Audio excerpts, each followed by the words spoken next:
560, 96.1 FM, and 87.7 FM. This hour of Sports 56 Happy Hour is brought to you by MemphisFarmers.com. Insurance coverage backed by a local agent and a brand trusted nationwide. We are farmers. MemphisFarmers.com. Check it out right here. Ladies and gentlemen. And now? Now, the only man to give death a near Johnny experience.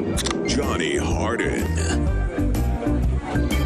Light me up like a Friday and let's party. You know it's Sports 56 Happy Hour. I just want to say namaste. No, not really. We ain't chilling. We about to fire this thing up. Johnny Radio's with you. Gabe Coons in the hizzy.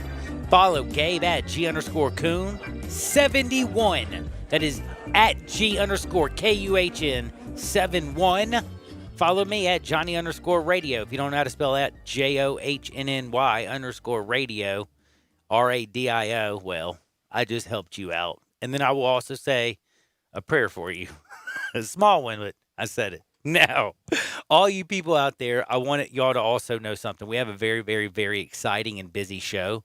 We're going to talk about wide receivers, the best in the NFL. We're going to talk about running backs, maybe some of the best. We're going to talk about the best offenses. We're going to talk about, in Tom Brady's career, has he ever had 2 top 10 wide receivers? Because according to ESPN, according to Pro Football Talk, he has Mike Evans and Mr. Godwin, both ranked in the top 10.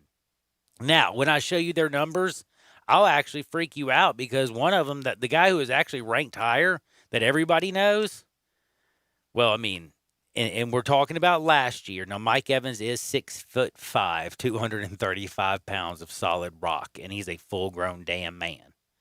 But at 6'1", coming out of Penn State University, Mr. Chris Godwin proved he is a bad mamma jamma in the NFL.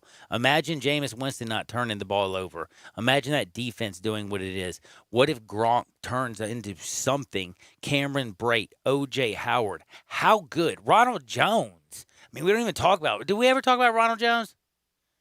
Like not particularly, but I mean, but compared to what they have, is he really the guy you need to mention?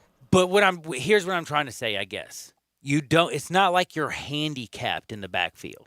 Do you know what I mean by that? You have a guy who can catch passes out of the backfield, block, and he can run the ball up. Now he is not Zeke Elliott, but he is a 4-down back. He is not a top 10 back. But what he is, he's a compliment to a veteran quarterback who may have never, even when he had Randy Moss and all that stuff, I don't know. This is what I want to pose to all my texters out there at 67129. 67129. All you have to do is send 56JOIN to 67129. Then you can text away. And I want to know a few things. Just very, very simple. Because, again, I'm going to talk football today, a lot of football, because I'm going to pray that football goes on. I'm also going to let you know about like people like Buster Posey have pulled out, because that is breaking news if you haven't heard. I do also, I'm going to give you a little information about Buster Posey. He's adopting 2 children, 2 girls, twin daughters.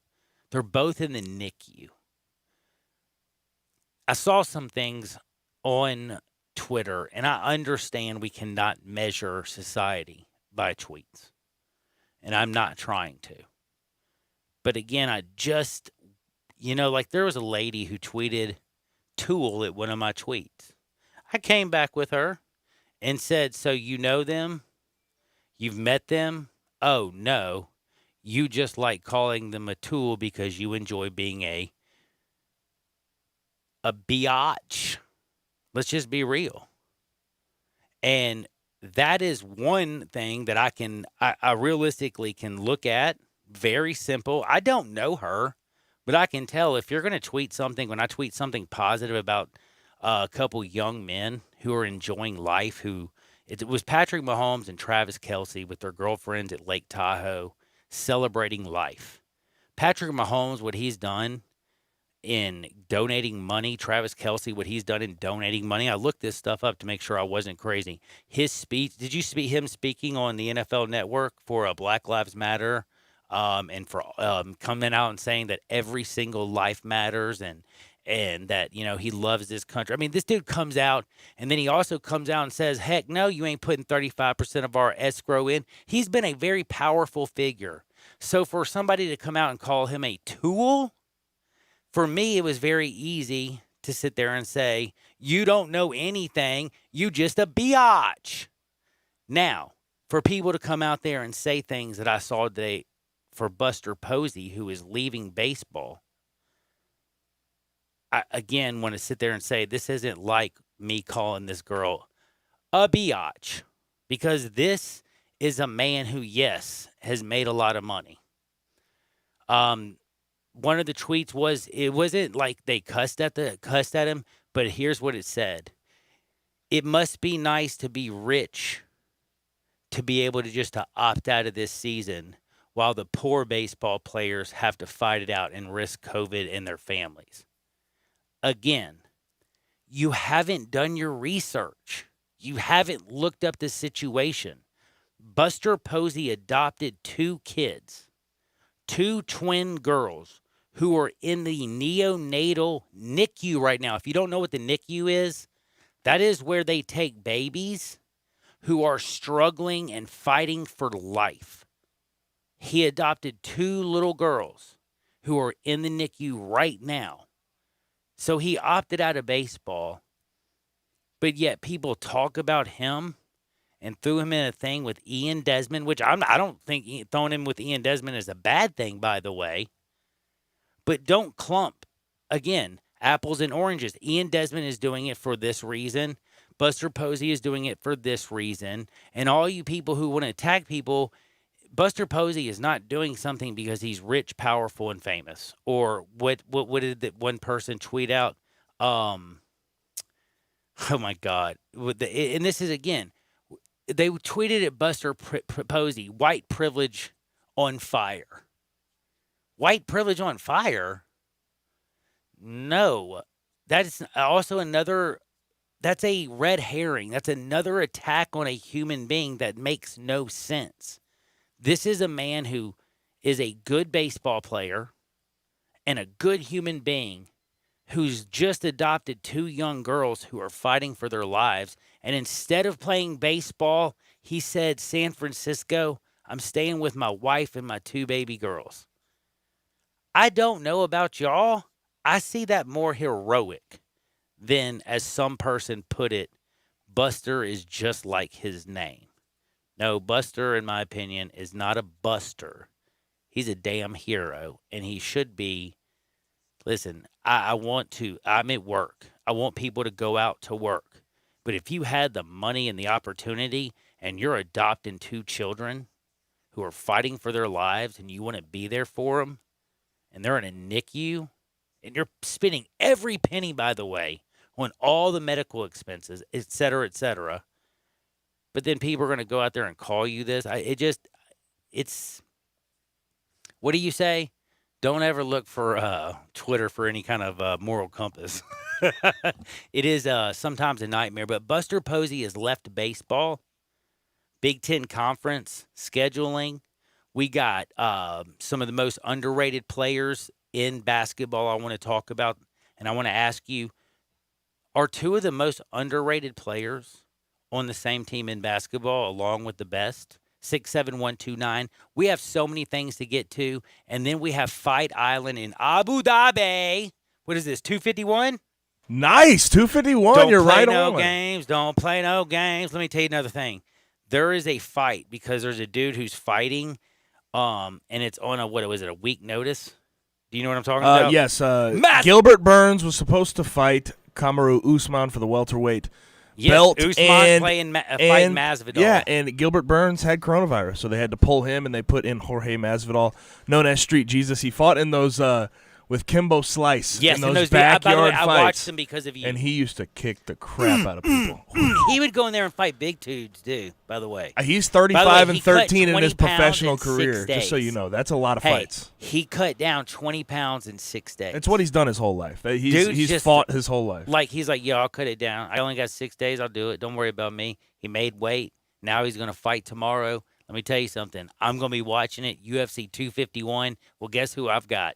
At 2 o'clock, Lee Sterling Gabe, I want you to vouch for me. I'm telling you, I will validate the fact that Lee don't miss. Holy Don't miss that segment. If you're a sports bettor, miss it. If you're interested in UFC, make sure you're here at 2:00. My man's hit it's like 96% of his UFC fights this year.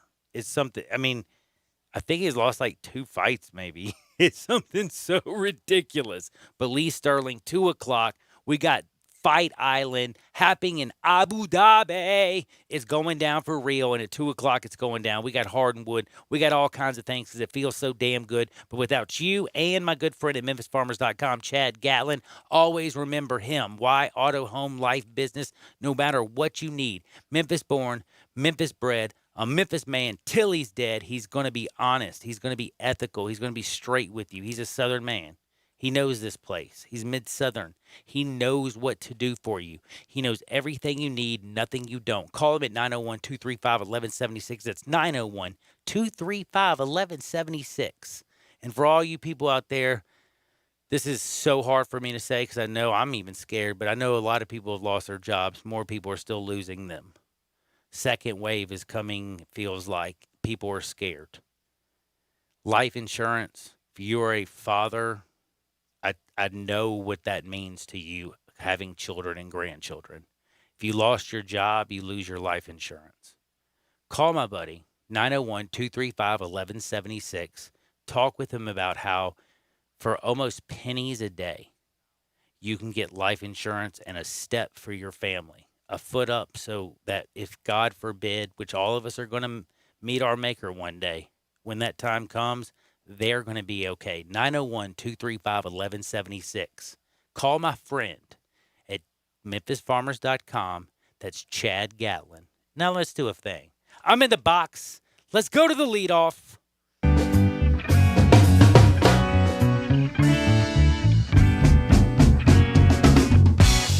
Big money Friday.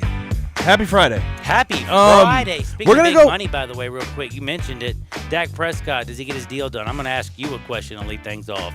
I'm not going to answer because this is my segment. Now, it's a good point. We're going heavy football in this first segment because you look at the MLB, they're getting into training camps. You look at the NBA, they're quarantined at the moment. So there is a lot of football news, college and NFL, that we need to dive into. I'm going to start here. 49ers running back Raheem Mostert. He has asked for a trade because the 49ers don't want to give him a new contract. And last year they were seemingly sort of running back by committee. They had Matt Breida and Tevin Coleman as well. Obviously, they're a Super Bowl team, and I think Raheem Mostert did a good job. But he has asked for a trade because they're not going to give him a contract extension. In your opinion, does Raheem have any ground to stand on in these negotiations? Can I just tell you a secret? I hate to say this. Hell no. Let's just be honest. He's a running back in the 49ers. Now, do you remember how awesome the 49ers were with the best tight end in football? And I love Superman Travis Kelce. I do. I love Travis. I love Travis Kelce. I think he's a baller. But how do I say this? It's not Travis Kelce who's the best. And it ain't even back in the day with Vernon Davis. And it sure as hell ain't Raheem Mostert. And I do want you to remind of a couple things. You have a porn star. You have Tevin Coleman. They have the kid, I think, still from Mississippi. I mean, they have like 4 running backs. He didn't even make 1,000 yards last year. I think he had, 8 touchdowns? 772 yards, 8 touchdowns. 772, 8 touchdowns. Again, I'm trying only to pull 14 up his stats. receptions. It won't show up, of course. That's only 14 receptions. No, yeah, only 14 receptions again. And here's what I'm trying to get out for you who's listening. And this is what I wanted to also tell Gabe, because this is who it goes to. They have Deebo Samuels. They drafted Brandon. They have a great quarterback who's underrated in Jimmy G. But the one thing is that we all forget. Barry Sanders can't run if there's not an offensive line, right? Dallas gets all the love. But they replaced one of the all-pros, all-time left tackles with Trent Williams, who might be one of the best left tackles in football. They have, Laken Tomlinson. They have First-round pick, by the way. Yes, they have Mike what's his name? McGlinchey, first-round pick. Another first-round pick. That's what I'm saying. John Lynch, and before him, but then him after, and then they just go in there. You also have the greatest tight end in Mr. George Kittle, who can block, who can catch passes, who if you drop 7 down in the box, it still screws those defenses up because they don't know if he's coming down to block or if he's coming out into a pass. It's just like Kyle Shanahan can take a bum, put him at running back behind that offensive line, and Tevin Coleman ain't a bum. And they have 3 other dudes that aren't bums behind him. So I'm going to tell you a little something, Raheem. Go have a good season. Get over 1,000 yards, double-digit touchdowns, and then try to get paid. But right now, shut up. Now, I respect Raheem Mostert. He had a hard way on the coming up in the NFL. He's 27 years old, and this is his best year where he has 770 yards. They just signed Tevin Coleman to a decent contract. Yeah, he's getting $4 million. Raheem, what are you thinking? I don't get that. Because I truthfully, I didn't notice a difference last year if Tevin Coleman was in. I didn't notice a difference if Matt Breida was in there. Dude, who's their center? I can't remember either. They got a good center, too. Oh, gosh. Compton? No. No, I can't remember. I just know that. But either way, I can remember they got 2 first-round picks and Trent Williams at left tackle. Come on, yo. You got George Kittle at tight end. Again, they have Deebo Samuels, and they go out and get Brandon out of, I say his name horrible, but I think it's, what is it, a Caillou? Or Ayuk. He is a monster. Either way, I truthfully think Raheem Mostert has zero ground to stand on in this situation, and he needs to sort of figure it out. He needs to take what he can get right now, and hopefully he can get signed again, but that team does not need you like you think they need you. No, they don't. By the way, just one thing before you move on, Eric Armstead. People were talking about how they lost to Forrest Buckner. Don't forget their first-round pick was Javon Kinlaw out of South Carolina. Dude is going to be a stud. They have Solomon Thomas. They have Nick Bosa. That is a defensive front that will slap the bleep out of you. Plus, they have a Sam, a Mike, and a Will that will beat the tar out of you as well. Now, let's get to the depressing part, the Big Ten Conference only schedule. I didn't think the Big Ten would be the first to do it. The ACC is likely to follow. One thing. Did you see the fake account where there was a fake yesterday? I forgot to bring this up. Did you see Brett Tesler, his actual agent? Somebody did a fake account and came back and did something that a normal person would actually do, and was like, "Yeah, I'm only this good. I'm gonna withdraw my trade." And all these 49ers fans bought it. And then he had a tweet, that's not where I'm a real agent. Yeah, sorry. But he did what you're referring to is his agent went on Twitter and said that he wanted a trade. Correct. So yes, I did not see that. That's interesting though. It was funny. Again, depressing thing. Big Ten Conference only schedule. Did you think the Big Ten would be the first to do it? I didn't think so. No, I thought it was going to be the Pac. I thought it was going to be the Pac. Then I thought it was going to be the ACC. And I thought, honestly, the SEC and the Big Ten. Then it was going to go Big 12. And then I thought it was going to be Big 10, SEC. That was the order that we talked about. Yeah, we thought it would be the Pac first. I said, would the Pac be the first domino to fall? And you said, absolutely. And I said, yes. Now, the ACC is going to follow. Like, sooner or later, it's basically written in stone at this point. And I think, personally, I'm just going to assume I'm going to go ahead and assume that FBS college football is going to be conference only at this point. Yep. Because it's just going to be hard to convince anybody to sort of stay in that under the big blanket of the NCAA. Now, would you rather see the conference schedule, or a spring schedule? All right. You're going to hate me when I give you this answer. I want to see this. We're not guaranteed tomorrow. We're not guaranteed a vaccine in the spring. We are only promised what we are today, and we are living in the present. And we have to, I think, make the best decisions on how you play in the fall.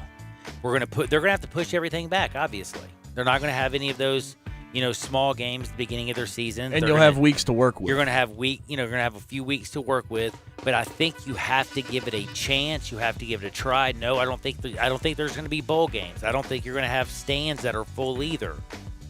But can I tell you why you can't play spring football? Because if you actually played, how long's a season? 3 months usually, right? Do you think the NFL draft's just going to move their draft back to accommodate college football? No. Now, if people complain about guys who aren't going to play in bowl games, could you imagine a guy getting drafted in the middle of the season and all of a sudden he's like, you know what, I'm going to take the last 3 games of the season off? People would be up in arms. I think a spring season could be a nightmare. Again, NFL draft, timing, everything. It's just, you got to go with, again, you're not promised tomorrow, damn it. Yep. It's just my opinion. You can kiss Trevor Lawrence goodbye if you do a spring Trevor schedule. Lawrence will not You be can playing. kiss Justin Fields goodbye. You can kiss every That's what I'm good trying to quarterback say. goodbye. You can kiss all I didn't these wanna go all-stars, that- I all didn't these wanna be first-round that picks from blunt. Bama and Clemson. You can kiss them goodbye if you do a spring season. Do you So know you what you'll have have to in a find a spring way. I season? understand. Do you know what you'll have in spring? If you have a What? spring season, you'll have spring damn football. That's what coaches will do. You think I'm joking? They'll know it's going to be a shortened, compact kind of BS type thing. They still got to worry about recruiting, the next class that's coming in. They still got to worry about the next, hopefully, fall of playing a normal season. I'm just telling you. As it might sound cute, hey, let's just move college football to spring. So again, I went and I looked this stuff up, and I did very simply what is it called? Oh, math. Yes, I did math. So here's what we say. The first game, by the way, Gabe Kuhn, is scheduled for August 29th. That's only 50 days from today. Did you know that? I looked that up. Yeah. 50 exactly. 50 days. So there's no way in hell that's going to happen, okay? But if you look about when the college schedules are starting, that puts it about 29 days afterwards, okay? That's called time. That gives teams opportunities to get together, figure out what the hell's gonna go on, et cetera, et cetera. But let me just say, now, do y'all know college football? Let's say they start the first day of March, okay? Does that sound like, because that's kind of what I've seen as their goal, right? That's what you're seeing. I haven't seen anything before March 1st.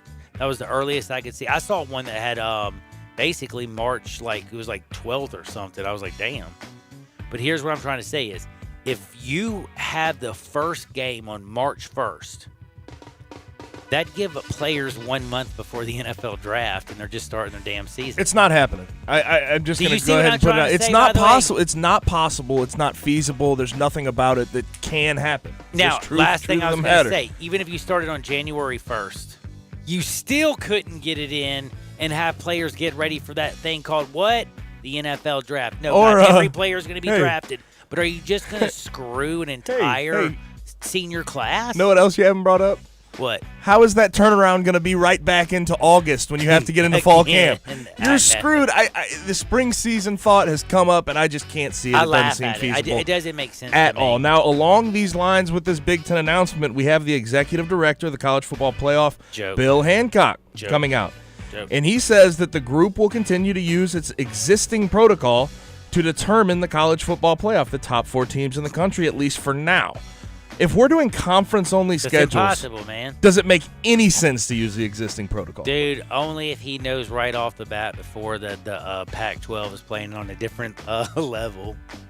I mean, Because I I hate think to you're be going to an take a-hole. you're going to take conference bias with you from last year. That's what's going to You inevitably think? happen.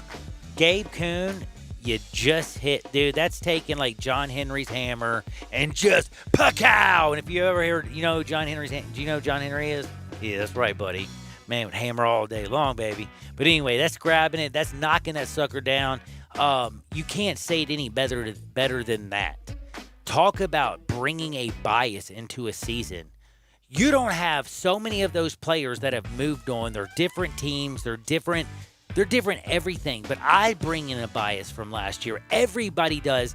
Vegas, they bank on you bringing in last year's bias. That's why you get smoked every damn year. What I'm trying to say is there's no way Bill Hancock is going to be able to look at all Pac-12 games, all Big 12, all Big 10, all ACC and SEC and say, yeah, I can definitely tell which one's better. Now, you can sit there and lie to yourself in the car. Oh, yeah, man, I know it's going to be the SEC, man. Hey, man. I know, yes, you're going to be able to watch and see certain play. If Trevor Lawrence was playing, you'll be able to see, oh, God, he's bad to the bone. If you're seeing Justin Fields, oh, he's great. If you're watching, Alabama, they're like, damn, that defense is good. If you're watching Auburn, you're like, you got some big boys back there, man. What I'm trying to say is all the change. I mean, we got Kyle Trask in some places. I promise you, Kyle Trask will not finish first in the SEC quarterback rankings. I don't give a damn what anybody says.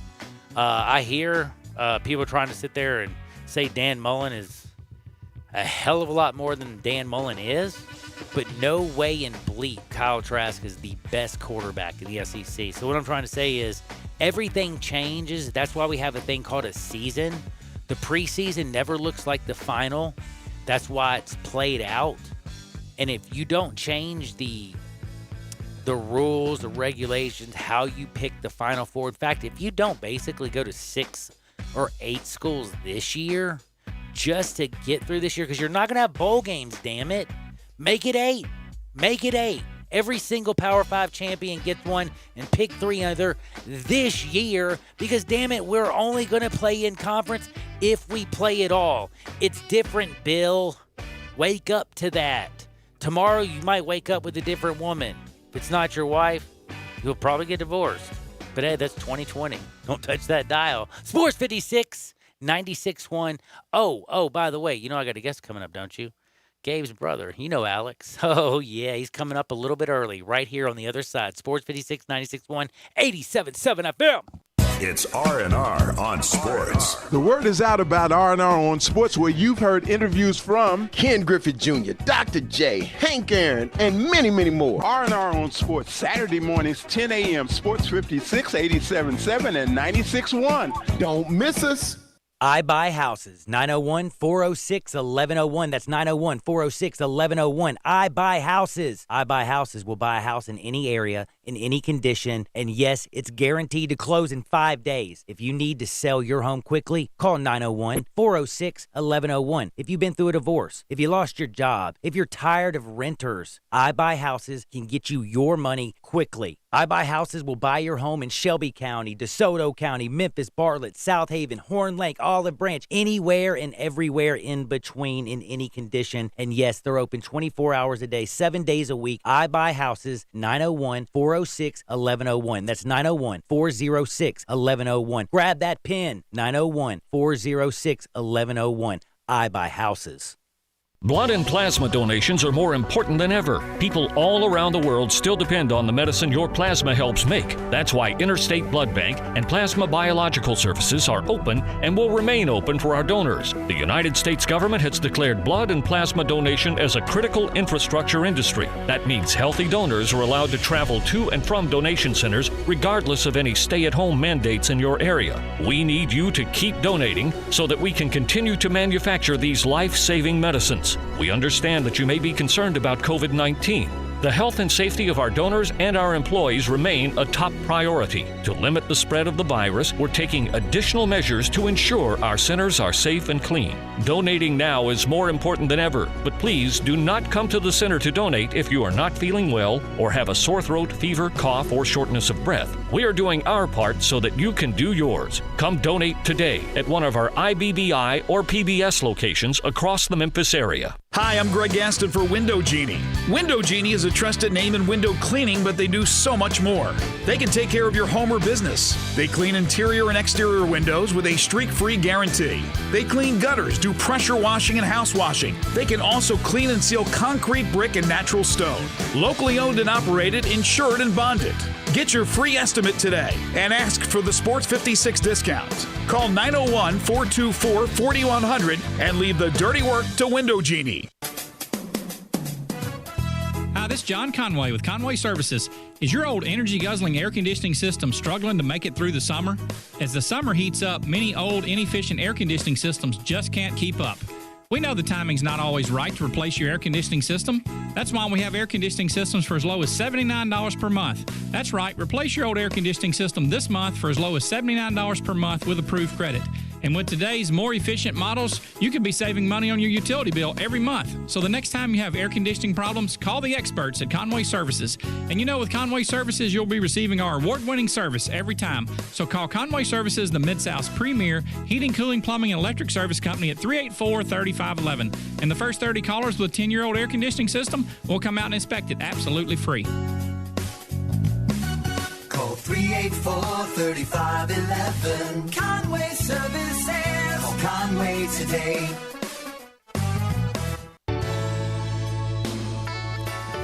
Listen Sundays at 11 a.m. to join Idlewild Presbyterian Church for worship. Idlewild is a PCUSA church located in Midtown Memphis. Welcome back to Sports 56 Happy Hour with Johnny Radio. This hour is brought to you by MemphisFarmers.com. Insurance coverage backed by a local agent and a brand trusted nationwide. We are farmers. MemphisFarmers.com.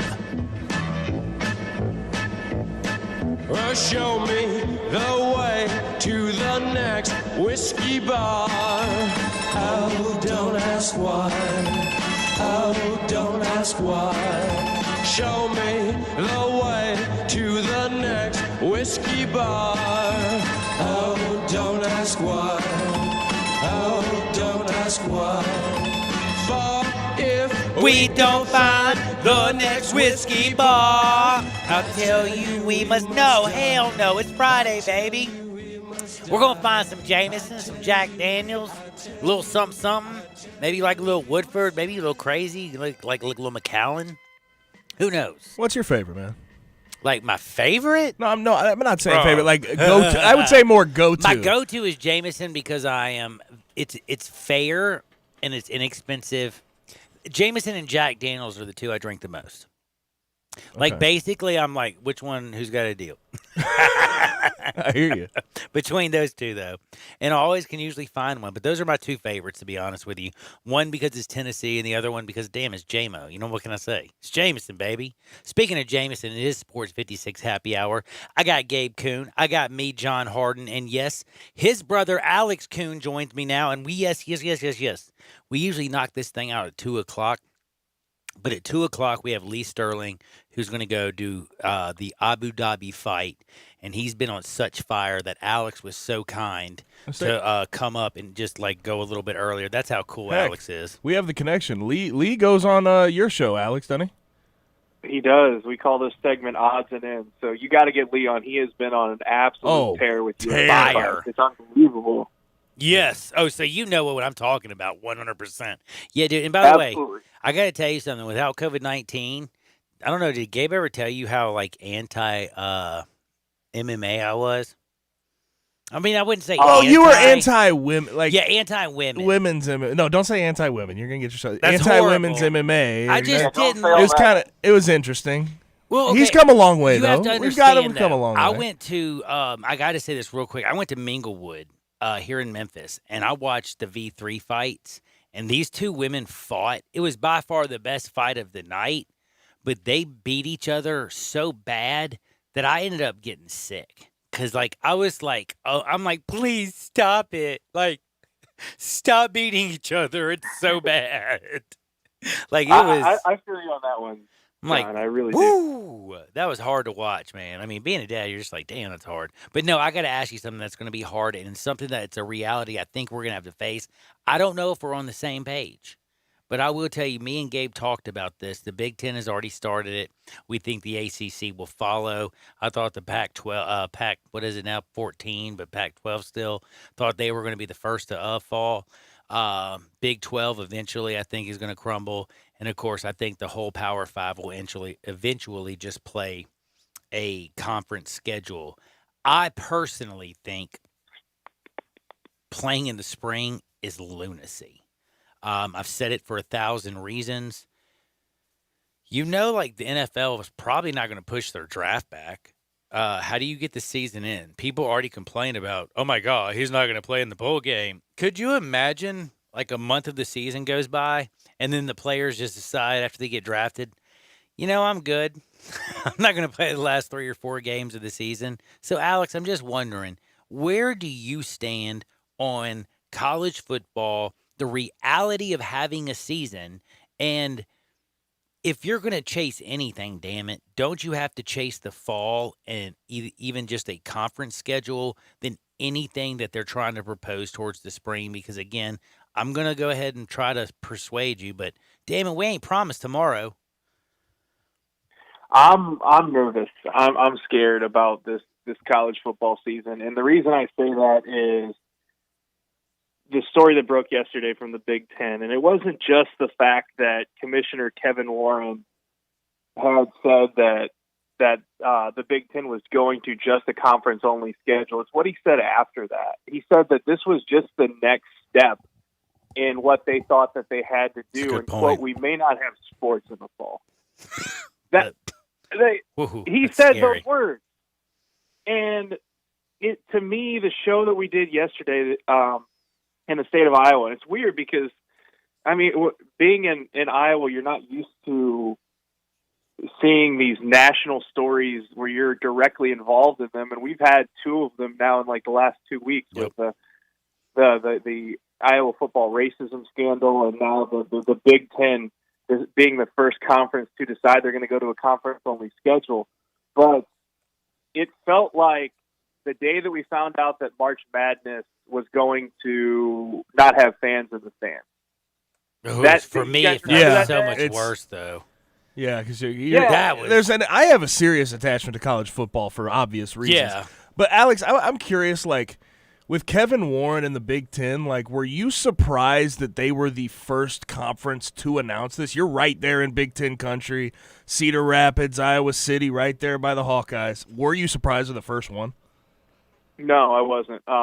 The Big Ten is a conference that always prides itself on being out ahead of things, and Kevin Warren has done a fantastic job since he took over for Jim Delaney just a few months ago, actually. So he's brand new. Think about taking over for Jim Delaney, who, by the way, was an absolute legend as the commissioner of the Big Ten. He created the Big Ten Network, did so many things for that conference to where I think that got complete maximum exposure. And Kevin Warren comes in trying to take over for somebody who did as good of a job as Delaney did. And, oh, by the way, you're hit with a pandemic in the first few months. Yeah, it's a nightmare. It's a complete nightmare. But he, I was not surprised because he's been out in front of a lot of these issues. He's been out in front of the mental health issue. That's one of the first things that he said he wanted to do when he took over for Delaney is provide the athletes with as much access to counseling as possible and make sure that they're taken care of from that standpoint. He's been out in front of the name, image, and likeness issue, and because they were one of the first conferences to say that they're going to be all for it. And now with the coronavirus, he's the first to come out and say, if we have a season, it's going to be Big Ten only, and that way they have maximum flexibility over everything. And they want to have a 10-game schedule. But I'm just wondering what things are going to look like in a couple of weeks. We're 7 weeks away from what is supposed to be the beginning of the college 50 football. days away, exactly 50 days from today. It was August 29th that they were supposed to kick off college And you football. have Ohio State pausing voluntary workouts. You have multiple schools pausing Clemson, voluntary workouts. Texas, Kansas State, all these people, everybody. By the way, I mean, heck, I hate to do this, but we had 4 Memphis Tiger basketball. We don't know if they're players. We don't know if they're coaches. We don't know. They said players. They did say fine. Well, this morning before I got here, all I know it said 4 people involved in the Tiger athletic basketball department. Like, I'm like, damn, that's broad. Have tested positive. Like, wow. I mean, like the whole, like anybody involved. Well, okay. And they put people, so I figured I'd be like a woman in there. Because I'm like, why wouldn't you? You know what I mean? Like, so I didn't think, and they didn't put players. They didn't put players or coaches. They're like people, so I'm like, God, it's got to be somebody else outside. It turned out being players. It turned out. So to it be turned players. out being players. Thank you, Gabe. Now, the one thing I do want to get to Alex is this is very important to me. Big Ten is the first. You're in Big Ten country. They announced it. They're going to go conference only. That's just the way it's going to be. That is a fact, Jack. Now, I'm going to ask you what I think is going to become the biggest scuttlebutt since this starts, because I think the SEC, they're going to be fine. The Big 12, they're going to be fine. Hell, they play everybody anyway. You know what I'm saying? They're just, Right. It's what the Big 12 does. Pac-12, they've been just praying that they didn't have to be the first ones to announce. They're so excited that they're out there doing the Pac-12 dance, if they're allowed outside. I don't know if they're allowed anymore, but they're dancing out there. But the ACC, remember I said this, and you might think I'm crazy, but there's this thing called Notre Dame. Notre Dame is, well, let's say, in need of a damn conference. ACC, they play, 6 games a year with the ACC? So you're going to have to add 4 more. Now, Brett McMurphy has basically come out and said that John Swofford will be the next person to announce that they're going to a conference-only schedule. He also announced, and I'm reading Brett McMurphy right now, it says he is also open, John Swofford that is, to assisting Notre Dame with as many games as needed. Now, that's very damn kind. Except for David Cutcliffe came back and says, well, does Notre Dame, are they willing to share their money? You don't get something for nothing. I got to say, David Cutcliffe, You're on to something, buddy. Whoa. You're learning something over at Duke, but damn it, you're on to it, and that's the damn truth. What happens with Notre Dame? They play a full ACC schedule. You'd think that their most regional games or their most regional options would be the Big Ten. Well, that got shut down very quickly. And so they're hanging out in the wind right now. Well, John Swofford sounds like he's working at Notre Dame right now, and I thought he was the commissioner of the ACC. I mean, it's kind of weird to me. We're going to see Notre Dame play an ACC schedule. I guess I'm all for it. That's a lot of travel, and this is herein lies the problem with college football that we've talked about from the beginning, and that is the travel. And that's one of the reasons why I think that the Big Ten's decision yesterday was met with a lot of criticism, especially by some of the other conferences around them, like the MAC and the Missouri Valley Football Conference, which is an FCS conference, because even the AAC, Memphis was supposed to play Purdue. Yep. The first week of the season. And the MAC had 11 money games against the Big Ten. Think about that for a second. Millions of dollars. Wow. I didn't even think about that. Millions and millions of dollars. Good point. And so for Notre Dame, you're kind of bending over backwards, if you know what I'm saying, though, also to help them. Unless the ACC takes them in for a year. Sounds like John's willing to do it. And I think yes. But Notre Dame does have to share some of the money they have too with the ACC if they want to be involved. It's the that's the only correct way to go about it. But I want to pose something to you guys, and I don't want to. This is going to be really negative. I'm just going to warn you ahead of time. Uh-oh. But bowl games, and I'm not talking about the playoffs. And I'm not talking about necessarily the huge New Year's Six, although I think they would be a casualty as well. Mm-hmm. Bowl games to me are as good as gone. I'm with you. I'm sorry. I've already said this. I think this is the year, Alex. I don't know if I know you haven't heard this because I don't speak to you as much as I do your brother. But I said this is a year after the Big Ten went all conference. Everybody's going to have to go all conference. We're going to see if actually the Notre Dame gets absorbed by the ACC this year, which, you know what, the Notre Dame's going to have to, drop off some cheddar to the ACC and say thank you. But the main point I want to focus on is, without fans going to these bowl games, the bowl games aren't going to make any money. You can't play bowl games. You'll lose money. Bowl games don't make money off television rights. And the schools usually go into deficits when they're traveling for bowl games. So bowl games this year, you have to understand, bowl games are out. This is the 1 year that you say TV is where we make our damn money. We're playing conference only. We got to make our television revenue, and we can expand from 4 to 8 this year because Bill Hancock is full of S saying, hey, we can only pick 4 teams, and there's 5 Power 5 conferences, plus, God forbid, let's say Memphis runs the damn table and looks super awesome and scores 70 points a game. I don't know. I'm just saying, make it 8. All Power 5 teams, every single Power 5 champion gets in, and you get 3. Hancock can pick 3 other people. You make it entertaining, and again, TV money. Those extra weekends, it ain't going to be a whole lot. Damn, man. You know that you go from 8 to 4 in 1 week. It's just an extra week, yo. But that extra week, do you know how much money that could mean to college football? And you divvy it up between all the conferences when they're losing buku amounts of cash, and that's why they're trying this anyway. So don't you think that makes sense? Well, I think that this whole thing is going to absolutely lead to some sort of mechanism where they're going to have to try to generate even more and more money, because let's be honest at this point, there are going to be a lot of athletic departments that are in big trouble. No matter what happens, whether there's a season or no season, there are going to be a lot of athletic departments that are hurting.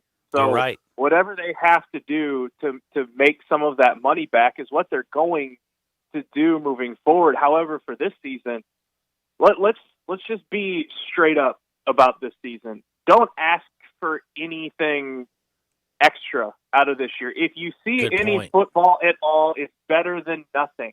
And that's what the way we're going to have to look at this. This may have to be one of those old school like years where we're going back to the 70s and the 80s where everybody plays their conference schedule. And you just vote. And then at the end of the year, vote for who's the best team. I hear what you're saying, and I understand, and I do agree with you on one aspect. But let's say if they can get through, because, if they can't get through the season, there's no point in trying to have a championship. It's already dead in the water. But if they somehow survive the season, that's where you try to say, okay, let's cha-ching, because the amount of money that television pays for those Final Four is already a third of what they pay for the regular bleeping season. Like, playoff money is buku amounts of cash. And I'm talking about the bonuses I'm not talking about people in the stands. I'm talking about strictly television. It's not quite at 33%, but it's like 29 and change. It's almost 30% of all television money come from 3 damn games. So what I'm trying to say is, if you can get an extra couple games in there, throw in a few more, 4 more basically, if you make it through the season, that's just like, heck, that doubles. You go ahead and say, hey, we want this amount. You get almost half your season's money possibly just through the final 7 games of the season. Yeah, so basically college football is in that same position that Major League Baseball is in, right? Yes. Where the owners were talking about playoffs. The fact that most of their revenue comes from playoffs. Yep. And that's what scares that's what scared the owners about the Major League Baseball season, and that's what I'm sure college football is looking at right now, where they're not sure if they're going to be able to get through a season yet. The final 2 games of the year are 3 games of the year are the ones that count the most for the amount of revenue that they bring in. Exactly. The problem is they have no idea what's going to happen, and that's been the issue this entire time. It's like, I can't be overly critical about any of these leagues and their decision on what they're going to do, because A, there hasn't been any clear guidelines from anybody in charge on what they're supposed to do. That's hard enough to try to navigate. Okay, can I ask you this? Because I want to interrupt you. I want to ask you this because I am running out of time. I want to know this. This is what I want to know. This is the critical point. If football can't get their season through the fall, here's what I'm trying to say. I don't think there's even a reason to attempt a spring season. That makes no sense for your seniors. That makes no sense for the people who are going to the NFL draft. That puts such a a strain on your athletic department and the coaches. Plus, then you're going to go up against all the spring sports, et cetera, et cetera. People are going to be fighting over the weight room. I just feel like that's going to cause more problems than it helps. So I'm saying it's either fall, and right now it looks like it's conference only, or it's nothing. Do you agree or disagree? For the Power Five, maybe, would you be opposed to, say, like the Group of Five going to the spring, or like the FCS going to the spring? Ooh, where you know what? They have to make some of that money back, and maybe they get a little bit more money from television deals if they did that, if the Power Five gets through Alex. a conference-only season in the fall. That's good. Alex, that was damn good. I was ready to say goodbye. You got my brain now twizzling. I know I got to go take a break, but that was holy guacamole. I wasn't even thinking about that. And you know what? That makes me feel kind of good as a Memphian, because that does make a ton of sense. Power Five, it's fall or nothing, because you do have the majority of the people going to the next level. Trevor Lawrence, Justin Fields, these guys aren't going to come and play in the spring. I'm just telling you that for a fact, damn it. They got may an not NFL play season. regardless. Yeah, they might not play regardless. You are very right there. But, dude, if you are the American, if you are the, Conference USA, if you're all these other dead-gum divisions and you're not worried about these same exact things, making up the money in the spring. By the way, could you imagine if you're in the Pac-12, instead of going to where it's like, -20 to watch a ball game up there in Washington, you can go in there. And I'm not talking about the Pac-12. I meant like the WAC or whatever. Just imagine going and actually watching a spring game in Colorado instead of one where you're up in the mountains and it's just freezing and snow's falling on you. That might kind of be kind of cool for 1 year. Well, everything's on the table at this point. I'm very nervous, but I'm still hopeful. Man, I am too. Alex, check him out every Friday right here. Don't forget to go eat some tacos and grab you a left-handed cigarette before your show. Follow Peace, him Al. at Alex Kuhn 523, and you have a blessed day, my good friend. Have a good weekend, guys. You too. That's my friend Alex. Hey, that's Gabe's brother. We're going to be back in 2 Shakes, Sports 56, 96.1, 87.7 FM. Want to get your voice heard? Hit us up on the First Bank phone line or First Bank text line. At Advance Auto Parts, we take the guesswork out of your oil change. Our experts will help you find the right oil, the right filter, at the right price every day. Get 5 quarts of full synthetic Valvoline, Mobile One, Castrol Edge, or Pennzoil Platinum with a Fram titanium oil filter for just $33.99. Plus, this July, we're donating $1 to Building Homes for Heroes with every 5-quart bottle of Valvoline sold. Advance your auto at Advance Auto Parts and participating CarQuest locations. See store for details. Texting enrolls you into reoccurring automated text messages. Message and data rates may apply. Come on, one more rep. You got this. 10. There it is. Nice work, man. You're a beast. Thanks, man. I feel better than I have in years. And I got to tell you, taking Nugenix makes a huge difference for me. Nugenix? That's the testosterone booster with TV ads with Frank Thomas. The big hurt, right? Oh, yeah. The patented key ingredient is Testofen, which helps boost free testosterone levels and increase lean muscle mass. Well, it's clearly working for you. Hey, are they still giving out complimentary bottles for people to try it for themselves? Yeah, Nugenix is a great way to increase lean muscle and feel stronger with more energy and endurance. Man, I need to get a complimentary bottle of Nugenix. No problem. You just got to send them a text. Text BICEP to 42424 right now for your complimentary bottle of Nugenix, the #1 selling free testosterone booster at GNC. Plus, text now and we'll include a bottle of new Nugenix Thermo, our most powerful fat incinerator ever, to help get you back into shape fast, absolutely free. Text BICEP to 42424. That's BICEP to 42424. There's a new commissary in town in Collierville. Germantown Commissary is doubling. Yeah, they're still going to have the old Germantown Commissary by the tracks, but now there's a huge new Germantown Commissary in Collierville at Poplar and Houston Levy Road. It's huge, too. There's a drive-through. There's plenty of parking. No telephone pole to get in your way. A cool patio. It's right by the track, so the tradition continues. And this is a tradition that's been around forever. That commissary is famous for hickory-smoked, slow-cooked Memphis-style barbecue. They've got a private party room at the new one in Collierville. Self-catering still continues. Party packs for $5.95. Basically, the great ribs, the great pulled shoulder, the great deviled eggs. Everything is there in Collierville and Germantown now. So there is now a Germantown and Collierville style of barbecue. It's called Germantown Commissary. Welcome back to Sports 56 Happy Hour with Johnny Radio. Kick it over here. This hour is brought to you by MemphisFarmers.com. Insurance coverage backed by a local agent and a brand trusted nationwide. We are farmers. MemphisFarmers.com. I'm your pusher man. Welcome back into a little Sports 56 Happy Hour with your friend Johnny Radio and Gabe Kuhn. Alex Kuhn just twisted my mind, man. Like, I'm 100% fall or nothing because I'm only thinking Power 5. I'm thinking NFL. I'm thinking if you start the season on March 1st, you ain't going to finish the season by the NFL draft. And guess what?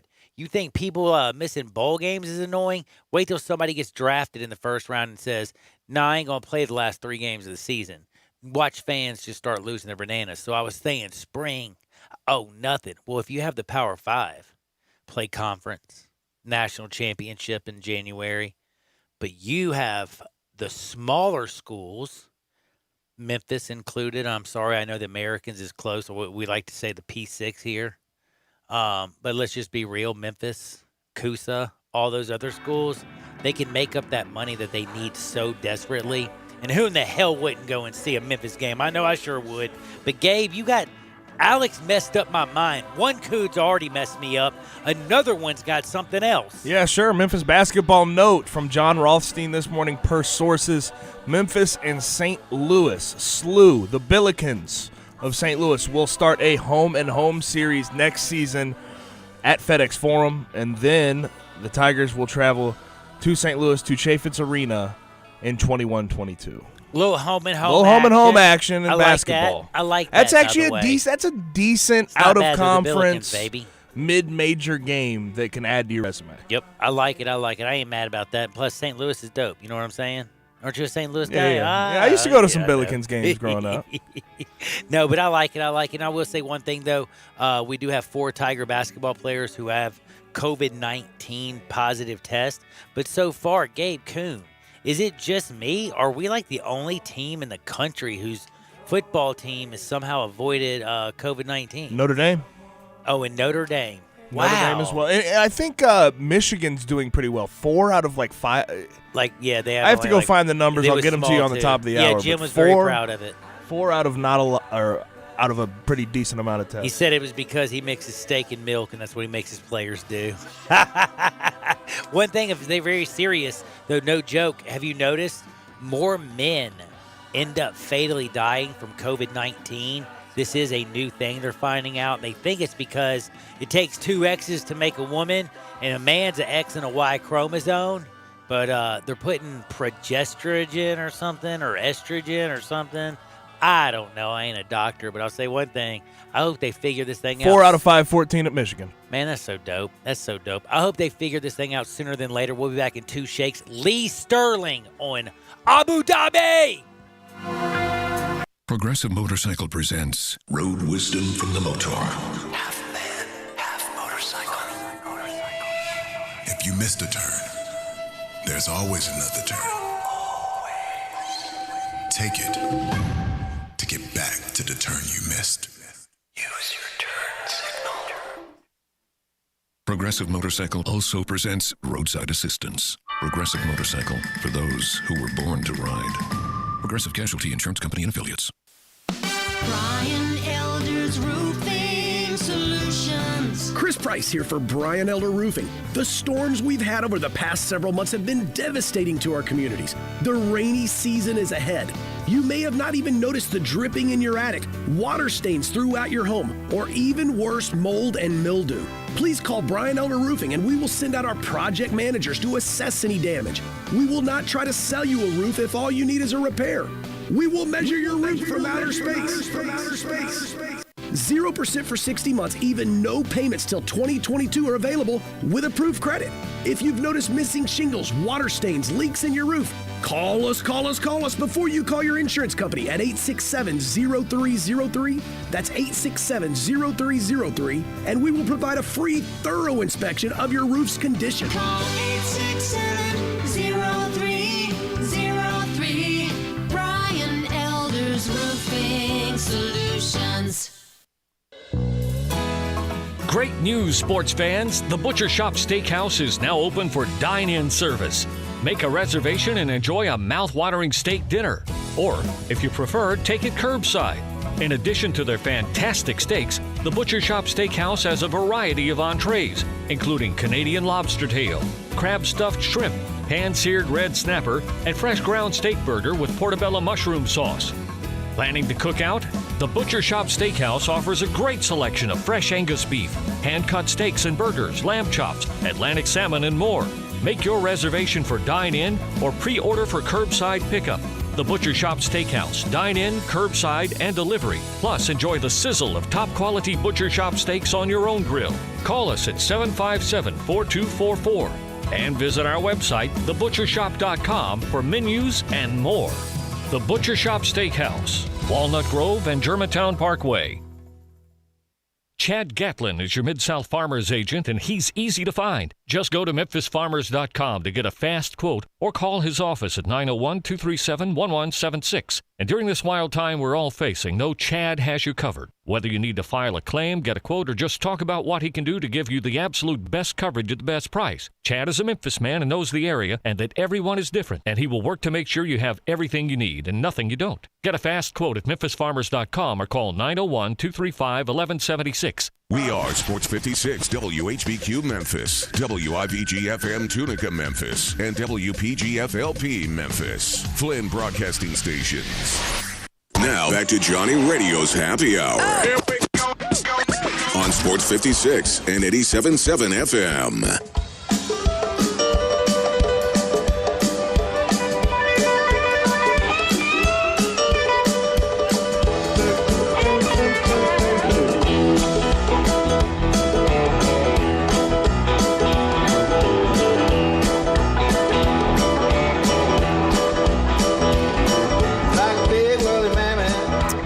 Oh, you better wear that coat.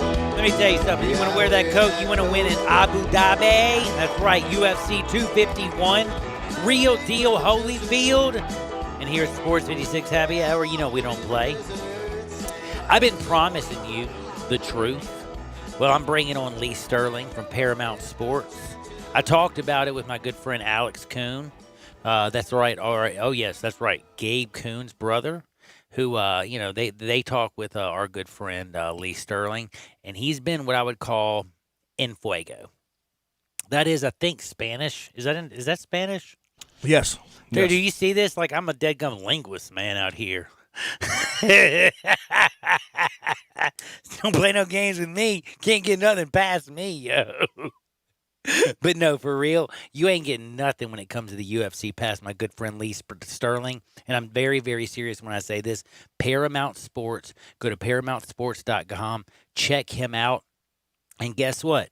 I'm bringing him on right now. But my man is seriously, when it comes to the UFC card, he's been on fire. Call him at 800-400-9741. That's 800-400-9741.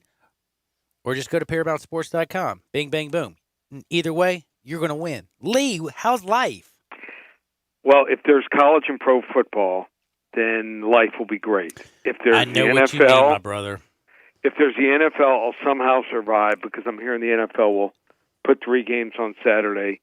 If there is no college and pro football, I already told my wife, I am getting in the car. I'm driving to my place in Utah, and I'm going to be holed up for a month. I'm probably just going to play golf along the way, play golf in Utah, and I'll be back in a month or two. I mean, that's not bad. For a minute, I was kind of scared. No, I thought but you were like, I'm going to go to Utah, cut me a couple cactus, eat peyote for 3 months, and I ain't coming back, man. I'm coming back.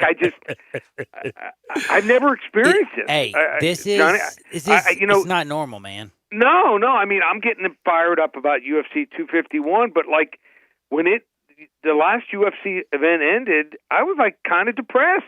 Yep, I know exactly how you feel because I'm like, oh, God, 13, 14 more days till the next real sporting event. I mean, Premier League soccer and golf, it just doesn't do it for me.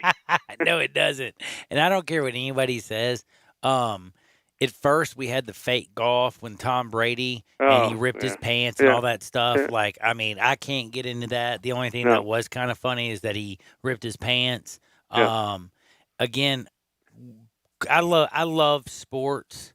I didn't even like realistically, though. I do have to say the only positive I can say is COVID-19 has brought me around to where I don't just like respect and like it, because I've always been such a boxing guy. Like I like boxing. I was like, the UFC. You like is it over different. UFC?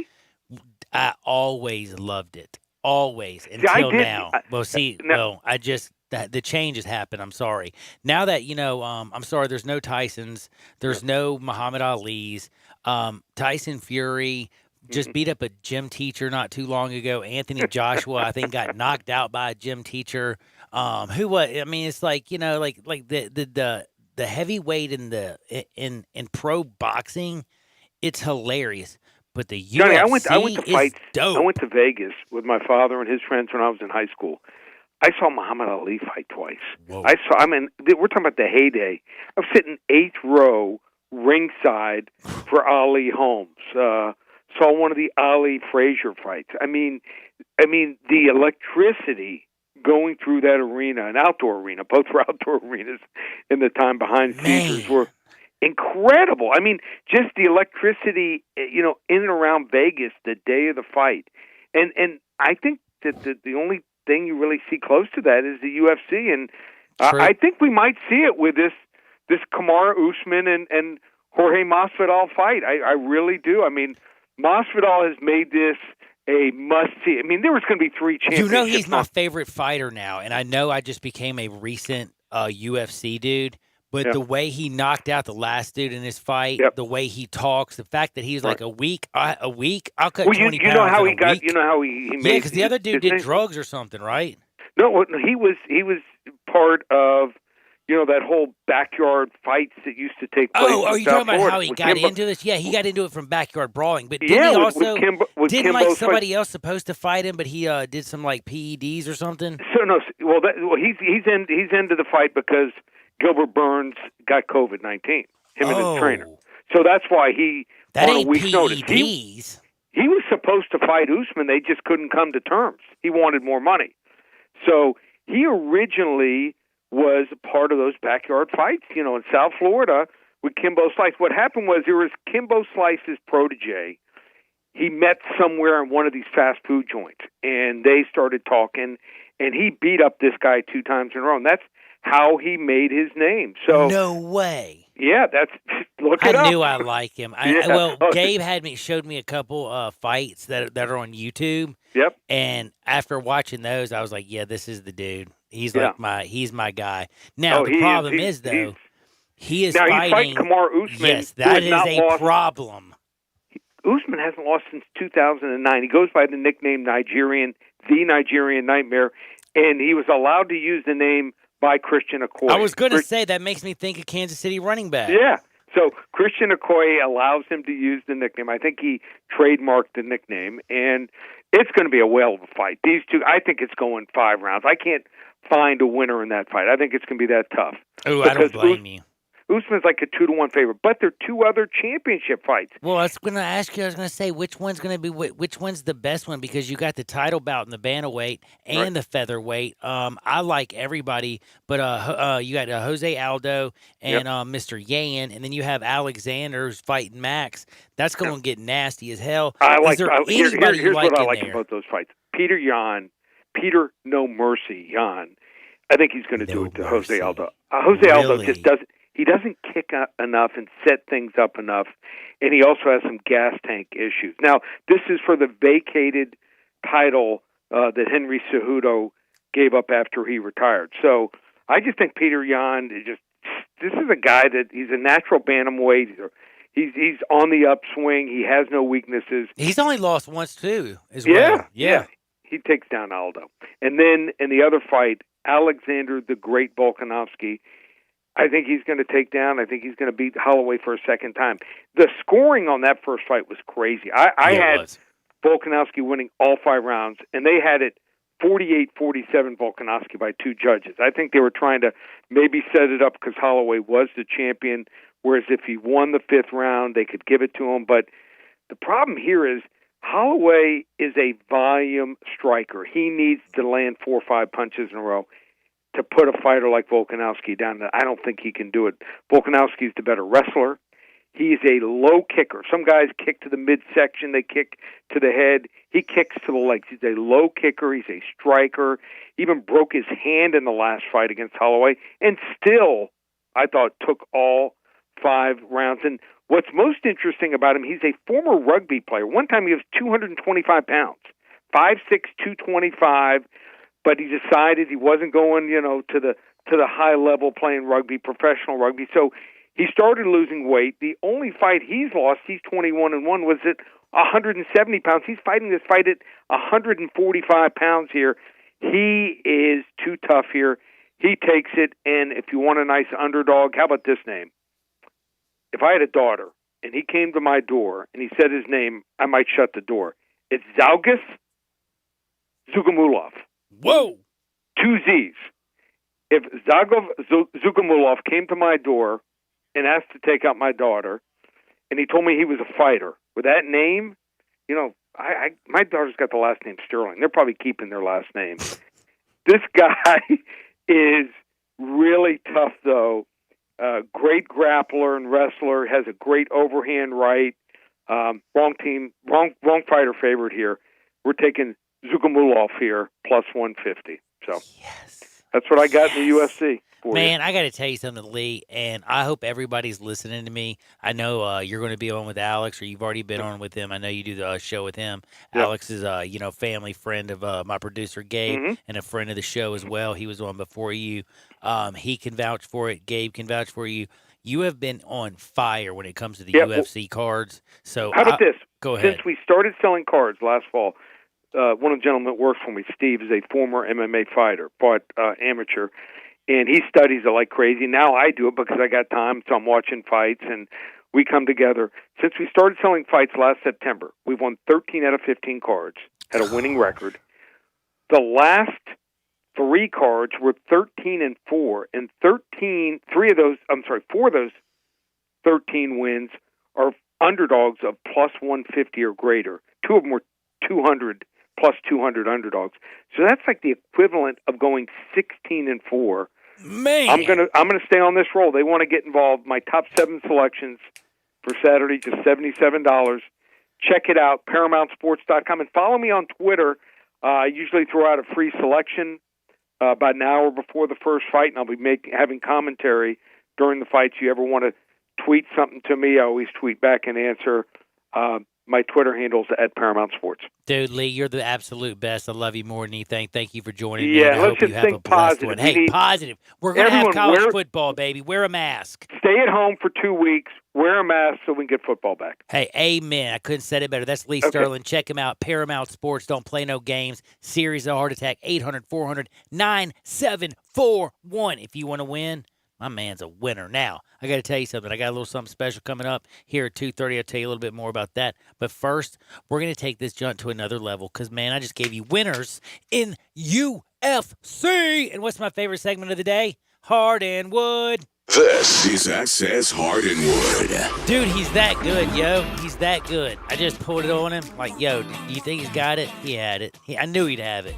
Now, I got to bring up some things, man. Sorry, we got a little something else we're going to talk about. NFL stuff here in just a minute, especially wide receivers, quarterbacks, and the best offenses. And is Tom Brady, does he got the best offense? Since he has 2 top 6 weapons at wide receiver, Mike Evans and Mr. Godwin.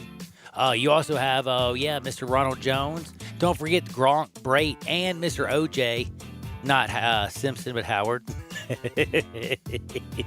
And I know I'm an idiot, so I'm going to shut up. Now, I'm going to ask you a question. Are y'all like me? Rest in peace, by the way. I've missed my grandparents. I mean, my grandfathers. But are you kind of like me? Are you Gabe? Did you like to watch your granddad get mad? Or am I just Did I like to watch it? Dude, there's nothing. Well, it depends. Okay, it depends. If it's mad at like somebody in particular, no. Like my brothers? Yeah, I would love that. Why did you? Okay, explain what made it so funny for you. All right, because, I hate to say this. This is going to sound so horrible, especially to my elderly people that listen. But every old person that fights sounds like Lou Holtz on the sideline of me. Come on, guys! Back on my who's like the pantry. Get in there and block. Shut the refrigerator. Quit drinking all my whiskey. Like, I mean, I can't tell the difference. Like, is that wrong? Oh, no. Talk like that for the rest of the show. And it'll be a great show. Well, let me just tell you something, okay? Lou is mad, in all honesty. He's so mad. Now, he came out and said, I am sick of this. I can't believe it. Notre Dame is legendary. This is a legendary program, okay? I made it. He made it, by the way. He did put that in there. And he says that this is not a joke. He said we're named the Fighting Irish because I feel like I'm going to lose my daggone mind. I can't even believe I'm about to say this. I can't say this. Do you know what I'm even talking about, Gabe? I mean, I saw him sound off. It's about changing the name of Notre Dame, the Fighting Irish. You can't do it and all that. Well, I haven't heard much about. Just let me tell you something. I watched the whole thing. Okay, he's gone crazy. He said they were named the Fighting Irish now because the Ku Klux Klan tried to attack the Catholics. Okay. What'd you just say? He said Ku Klux Klan tried to attack the Catholics. All right, now it's time to talk normal because I didn't. He said the understand Ku Klux Klan tried to fight the Catholics. That's why I'd rather speak like Lou Holtz. And he said that's how come they were called the Fighting Irish, because the Fighting Irish prevented the Ku Klux Klan from attacking the Catholics. Again, I don't know, Lou. I looked it up, didn't really find it much. But again, Google doesn't know everything. Now, there's a couple historians who did kind of interject. But anyway, I don't want to change the name. Trust me, I don't see anything wrong with a dude at the supposedly end of a fake rainbow where there's supposedly gold. And like right now, don't we like call them the Fighting Irish? And like do you not think of like a pot of gold? And I don't think of even like dudes like who are like standing up to like social injustice, saving the Catholic religion. You know, like I'm sorry. I don't know if I was supposed to think that. I just think of y'all as the Fighting Irish. How many people have spoke up about actually changing the name of them? Dude, I don't even know, but if one person comes out, who's going to get pissed, okay? Like, damn it, you know how mad he was about Skip Holtz? Lord, you should have heard him. But, dude, he went on a rant that basically, I'm not joking with you, after I listened to it, took me 45 minutes to do a 1-minute clip. And I wrote down, and then I'd go back and listen, and to write down, and it'd be like, nah, wrong word. And it took me 45 minutes to break down what he said. Oh, I thought you were going to say because you were laughing. Now, that is a good point. I was laughing, and I kept playing it for my girlfriend and going, do you know what he's saying? And when she would be able to understand a word better than me, and I'd be like, see, I told you he's speaking a foreign language, and she'd get mad at me. And I'm like, come on, I can never win. But anyway, the next thing he says, the next thing you're going to tell me, they want to topple my statue at Notre Dame, okay? This is how he ends his rant about how important the Fighting Irish is. And I'm just going to tell you, Lou, 2020, COVID-19, George Floyd, all kinds of things are happening. You can go narcissist if you want to, or you can just be a normal human being. But when you finish your rant about your amazing school and about how you helped make it by the next thing you're going to tell me you're going to want to topple my statue when I made Notre Dame? I got to tell you, dude, please actually put a mouthpiece in his old you-know-what and send him to the loony bin. Straight jacket, 4 bumpy walls. Put on a TV with Corso and just run reruns of, old Notre Dame games, and he'll just go crazy. I mean, am I wrong when I say, like, where did this rant come from? Like, dude, is this even needed? Like, were people coming after him or what? No, it's not needed. So it's just him just making things up, This is him basically. losing his damn mind on, he went crazy on Fox News first. Then he went on then somebody called him. So the 83-year-old Holtz was outraged by the mere suggestion of the Fighting Irish name change. Went crazy on Fox. Then he went on Twitter. Then he tried to say that it wasn't him on Twitter, that he was, of course, hacked. Then he went on again, a local station.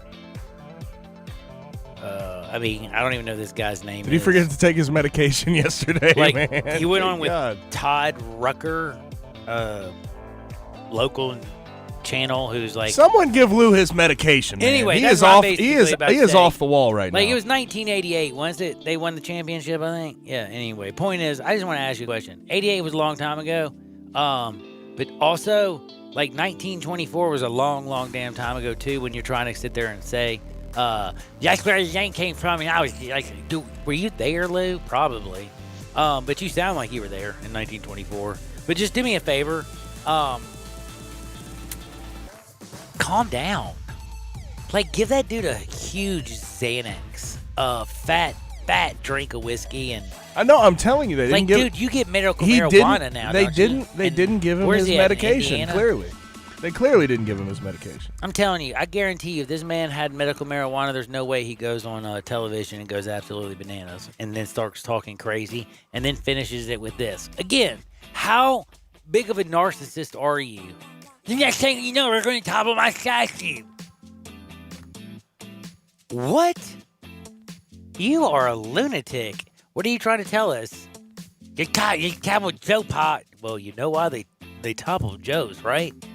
I mean, oh, Lou, welcome back to reality. Now, speaking of reality, and I already kind of mentioned this today, Patrick Mahomes, Travis Kelce, they're out on a boat in Lake Tahoe. It's them two. They're girlfriends. They look like they are balling, shot calling. They arrived in a private jet. They've been around each other. They're half billionaire. I mean, dude, he's a half billionaire, okay? So, I need all of you on Twitter to chill the bleep out about where's his bleeping mask. He's on a lake. Nobody else is on the lake but him, by the way. He's rich. Him and Travis Kelce are quarterback and tight end. They share a lot. You know what I'm saying? They're friendly. I actually called a woman the B word because she called them tools. And she also said, you have the audacity to tell me to wear a mask and you're not. Well, I looked at all their pictures, and I'm going to tell you another secret. There's not one picture where there's another damn human being, period. They're on a lake, and I didn't even see another boat, which was kind of shocking. And I've seen like 7 videos. And again, 4 people on a boat at Lake Tahoe. Wear a mask?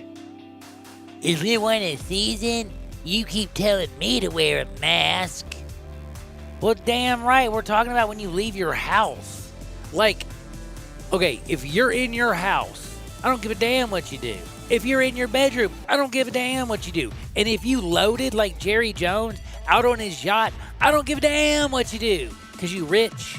Enjoy it. Life must be awesome. I want to be young, rich, good looking, and dope at my job and get paid $500 million. I would love that.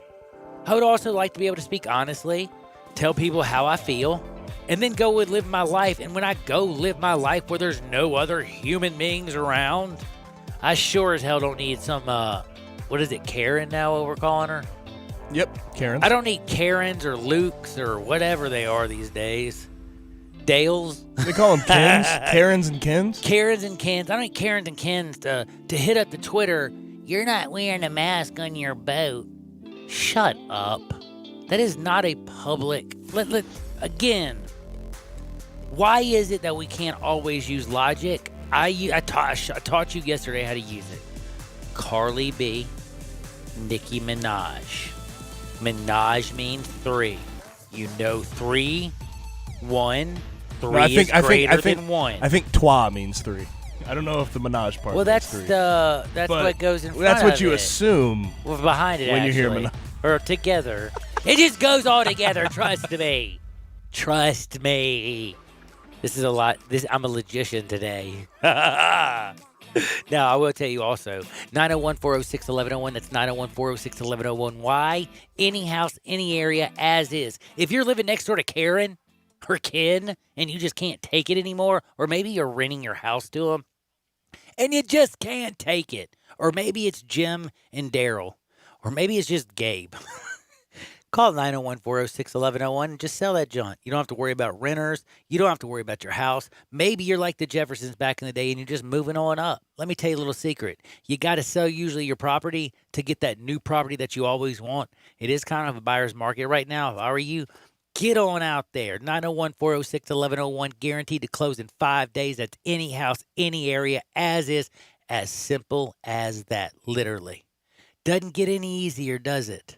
901-406-1101. You call my buddy Bill at I Buy Houses. Bing, bang, a boom. I just sold your house. Now, Patrick Mahomes, people were making fun of him and call him a tool and tell him, don't tell me to wear a mask if you're not going to. And again, I just want to ask you people, show me a picture where there's another human being in that pic.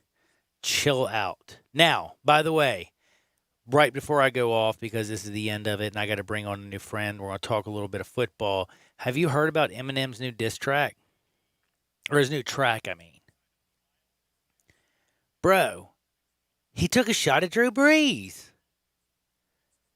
Like, damn. Like, does it rhyme or something? Like, I don't write very well, but he's like, I had hoop dreams, and now I shoot threes. Got a little green, but I don't do weed, perp nor lean.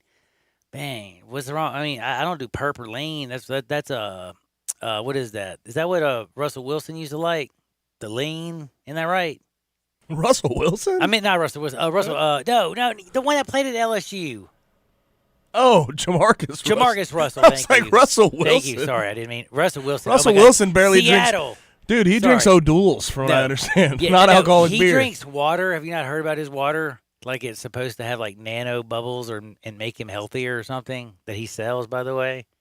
But anyway, you're right. Sorry, I didn't mean to do that to you, Russell Wilson. Jamarcus Russell. I think he was on the lean. When that You are correct, yes. Yes, he's like, I'm on the lean. That's why he didn't make it very good. And by the way, he went to LSU, so color purple, probably why he got into the perp.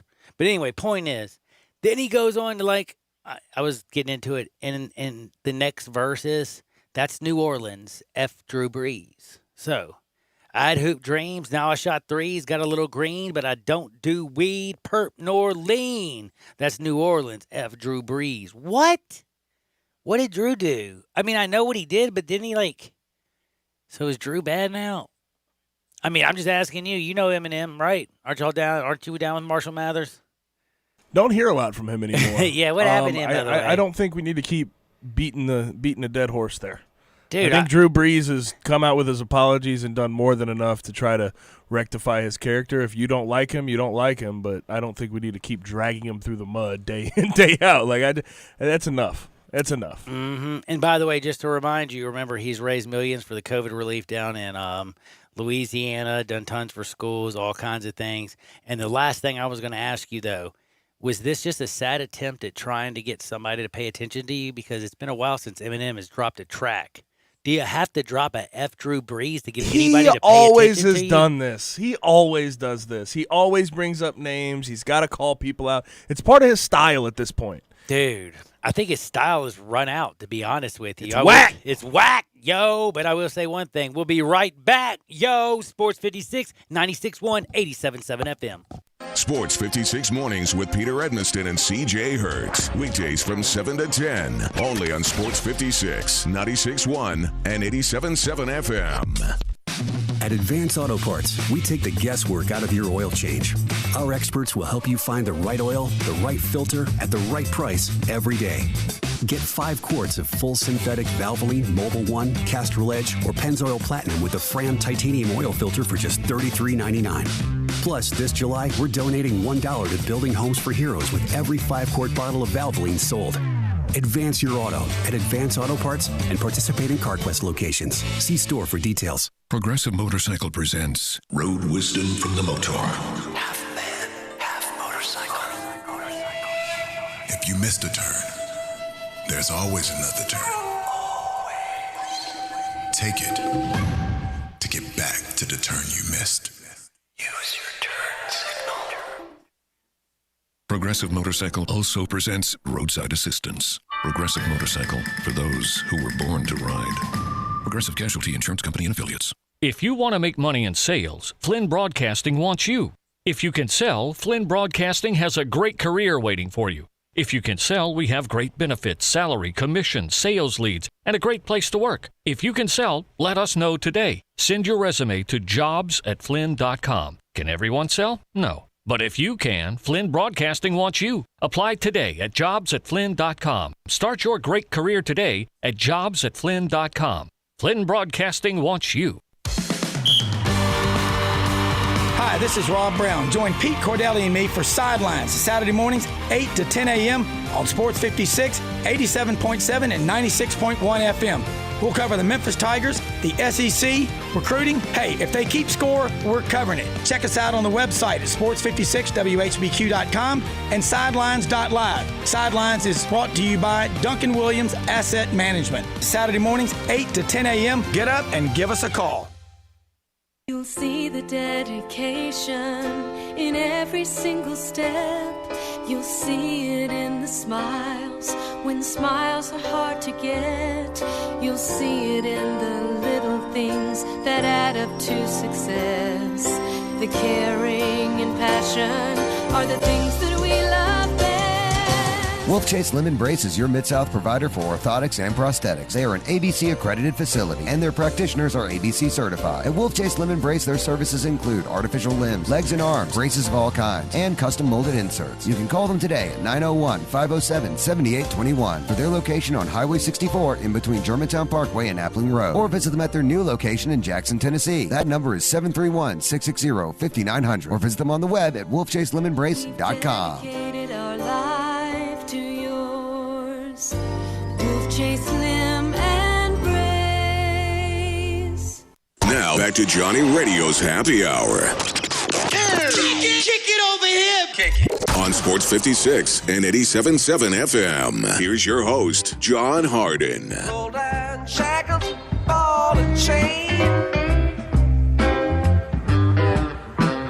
Listen to the whistle of the evening train. You know you about to wind up dead. You don't head back to Tennessee, Jed. Now, I'll tell you something, man. If you head back to Tennessee, what do you think of, man? When you get to Tennessee, maybe, Davy Crockett from way back in the day? Peyton Manning, Peerless Price, T. Martin? No. When you're in the Mid-South, you got to think of Memphis Tigers, son. You got to think of Russell Copeland. You got to think of Isaac Bruce. You got to think of D'Angelo. You got to say, what's up to my good friend Russell Copeland? What's up, Cope? How's life? Man, what's going on, Johnny? Dude, I'm so fired up to have you on because we have had what's been going on basically lately is everybody's been dropping out their top 10 list of late. We've had top 10 quarterbacks come out. We had top 10 running backs come out. Well, guess what came out today? Top 10 wide receivers. And I can't think of anybody else who could tell us if it's either ESPN or maybe neither, or Pro Football Network, because Pro Football Network and Pro Football Talk together, they put out their top 10. It was totally different than, basically you could tell, not totally different, but it was pretty deadgum different than ESPN's.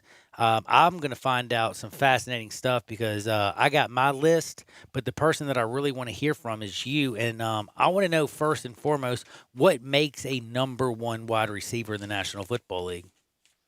I think a number one wide receiver possesses all three qualities. And to me, he has speed, he has quickness, he can make the tough catch, and he can also be used in the slot. He can be used outside, and he's also great in the red area. Ooh. I don't necessarily look at stats as far as the receptions. I look at the yard per catch. I look at the yak per catch, and I look at that wide receiver and say, can I put him with any quarterback in any team besides being a statistical wide receiver as far as a systematic wide receiver that is pure in all of those aspects. Oh, well, then I got to know right off the bat, because I want to start with your number one, because I feel like once we go there, we kind of get an idea and we can go to number 10. But number one, a lot of people look at numbers and would think Michael Thomas. A lot of people look at size and think Julio Jones. People look at speed and think Tyreek Hill. People think of that one-handed catch, OBJ. People think about who does more with less, probably DeAndre Hopkins. All these guys are very worthy. but who is your number one in the NFL, the number one wide receiver going into 2020? Well, my number one wide receiver has an asterisk by it, and he's not playing in the National Football League. And it's Antonio Brown. Damn, Cope, you just slapped me upside the head. I wasn't ready for that. But I'm going to put an asterisk. So the guys that are playing in the National Football League. Hold up. Before you go back, stop. I'm sorry. You did something. Okay, you completely threw this whole segment off the rails. It's okay to do that because this is fascinating. Again, I mentioned Tyreek Hill. I mentioned OBJ, Julio Jones, Michael Thomas, DeAndre Hopkins. You can talk about Mike Evans, Chris Godwin, all kinds of guys. Antonio Brown, when he was with Ben Roethlisberger, I agree with you. He was one of the greatest wide receivers I had ever seen in my life. Do you still think that if he got on a team, and right now it sure looks like, man, if they have an NFL season, it sure seems like Russell Wilson and those Seattle Seahawks are fighting hard to get Antonio Brown. If they were able to get him in Seattle, how much of a shift would that change, like the power structure of basically the NFL? I don't necessarily think that his statistics will be the same as when he was with Big Ben and the Pittsburgh Steelers because this is a run-oriented football team. I think they would have to change a lot of what they do, and that's not what the Seattle Seahawks do. What they do is they play defense, they run the football, and they're able to catch you with play action and get Russell Wilson outside the pocket. But he definitely is a weapon, and he definitely will help them. But he's not going to be the same Antonio Brown that we're used to seeing if he plays for the Seattle Seahawks. Yeah, because, Big Ben, man, he dropped back and just threw it. And, yeah, I see what you're saying. So, Antonio Brown with the asterisk. I like it, by the way. You just blew my brains out with that one. That was awesome. All right, so who do you have as number one that's playing in the NFL? Number one would be Julio Jones. Makes sense. Biggest, strongest, fastest. Now, the only thing I got to ask you this, because a lot of people are going to sit there and say that's an easy one. But what about people who are like, say, Warren Sharp or the guys who I would say analytic guys who look at the numbers and say he hasn't had double-digit touchdowns since 2012. He leads the entire NFL in the last 3 seasons with 17 drops. Those two things you don't want with you. But again, he's also only 31. He is huge. He is fast. And again, when it comes to God-given abilities, I don't know anybody else that's got more of them than Julio. Well, this is what I'm going to say about Julio Jones. When you look at his career touchdowns, he has 57 touchdowns. So that's a little bit less than a lot of guys that's going to be on my list. But I think that goes to the offensive coordinator, and it falls on the shoulders of Matt Ryan. And also, he has to do a better job in the red area. But in the red area, he hasn't had really a number 2 receiver that's on the other side. That's a legit number 2 receiver on the other side. So he gets double, and Matt Ryan sometimes try to force the football to him. But when you look at his size, 6'2", 6'3", 220 pounds, he runs a 4.3, 4.4. I mean, he's averaging nearly 16 yards per catch in his career. That's why he has it all. He can be in the slot. He can be outside. He can get you with the deep pass. He can run after the catch. That's why he's my number 1 receiver. I don't blame you at all. And by the way, just so you know, ESPN also had Julio Jones as their number 1. Pro Football Talk had him as number 2. Who you got number 2? Number 2 is going to be OBJ. Odell Beckham Jr. And I know his numbers haven't been quite the same since he left the New York Giants, but we're talking about he's playing with a rookie quarterback in the Cleveland Browns, and we're talking about the Cleveland Browns. But you're talking about a receiver that can do it all. He has it all. He can make the big catch. He can catch the ball in the red area. He doesn't have to move around to be able to get open as far as some receivers. He can beat you on the bump run. He can beat the double team. He can catch a short pass, and he can take it 80, and he makes a difficult catch look easy. This is why Odell Beckham Jr., he's once-in-a-lifetime type of receiver, phenomenal talent. That's why he's my number 2 wide receiver. Like it. Number 3. Number 3 is going to be DeAndre Hopkins, and you alluded to it earlier. He has been able to do a little bit less, but you're talking about a guy that can catch the ball in the red area. You talk about a guy that can make the tough catch. He doesn't have all the speed, but he still is averaging nearly 14 yards a catch in his career. So that tells me that he's able to do a lot after he catches the ball. Very physical receiver. I like him. You can put him in any offense, and he'll come up big. Now, I'm going to say people in traffic, DeAndre Hopkins, Michael Thomas, best 2 you've seen lately with just basically you could be draped and they're still going to come up with the damn ball. They might have 2 of the strongest hands that have ever played the position. You know, when I look at Michael Thomas, we'll talk about him a little bit later, but he does make the biggest catch. But I think his biggest asset to me is that he plays in an outstanding system. He has a great quarterback, and he has a great head coach, but he's very intelligent and smart. He knows where the sticks are. I think that's something that Michael Thomas has that a lot of other receivers may not have. He understands the grasp of the game. Number 4, by the way, is still an asterisk, by the way, because Antonio Brown ain't playing, but number 4. Number 4 is going to be Mike Evans. You look at his career, he's 15.7 yards per catch at 6'3", probably 220 pounds, 48 touchdowns. You look at this guy right here, he's great in the red area. He can hit you with the big play. He can hit you across the middle. He can make the tough catches. He can toe dance with it. I like him. He's been playing with Jameis Winston, and Jameis is up and down. So if you put him in with a legitimate quarterback and you give him a chance to learn that quarterback, his numbers will skyrocket. You know what? I think you hit the head like right there. I mean, and by the way, you have Chris Godwin, you got Brady, you got Ronald Jones, you got Brait, O.J. Howard, and Gronk. You can't just double him on every single play. Imagine that big guy. And by the way, he's a full legit 6'3", if not 6'4", 235-pound, full-grown man at wide receiver. Scary as hell and can run fast. Number 5. Number 5 is going to be Devontae Adams. You're talking about a guy that's really silky, a guy that's really smooth, that can beat you at the line of scrimmage, that can beat you at the top of the route, can run any route that's on the route tree, and he plays with Aaron Rodgers. His numbers have been down a little bit last year because he got hurt. He had a toe injury. But this is the guy right here that runs outstanding routes, that can beat you against man-to-man, can beat you in zone, and also can beat the double team. Man, I love everybody you say. And by the way, with these top 10, we're always going to be splitting hairs. But notice there is a super speedster out there and a guy who led the league in reception still on the table. Number 6. Exactly. Number 6 is going to be Amari Cooper. You're talking about someone that runs outstanding routes, that runs great routes. You look at what he was able to do once he made the trade from the Raiders and he went to the Dallas Cowboys. He uplifted that team that had only won 3 games going into the break. He runs outstanding routes. You can put him in the slot. You can put him outside. And for his size, he's really big in the red area. That's why he's going to be my number 6 wide receiver. Man, that's amazing right there. Number 7. Number 7 is going to be Michael Thomas. You talk about a guy that has the smarts, that has the intangibles. But people say, well, why isn't he number 1 and number 2? He has 149 catches, but you look at his yards per catch is 11.7. To me, for a wide receiver, that's pedestrian. I have some tight ends that are averaging more than 7.7 yards a catch. But he's not going to score a 60-yard touchdown for you. He ain't a burner. He's a stick mover, and he's like a DeAndre Hopkins on steroids with his size and his body, and he plays in a perfect offense. I have to say, I agree with you 100% on this one. Like, he's a great wide receiver, don't get me wrong, but he ain't going to blow the top off of it. He ain't OBJ. He ain't Julio Jones. He ain't DeAndre Hopkins. I'm with you. Exactly. And the other guys that I have in front of him, to me, if you put those guys on the West Coast offense with Drew Brees and the New Orleans Saints, their numbers will be the same as far as catches, but they'll have more touchdowns and they'll average nearly 15, 16 yards per catch. And who's after the man, Mr. Michael Thomas? Because I forgot the number. Was that 7? That's number 7. Number 8, I got to go with Tyreek Hill, the speed burner. Yes. The reason why Tyreek is so far down the list to me, he's not really a wide receiver. He's not really a number 1 wide receiver. What he is, he's a gadget wide receiver that you can run reverses to, you can run the deep post to, you can run the deep over to. His game is simply speed. But he's not running the route tree, is he?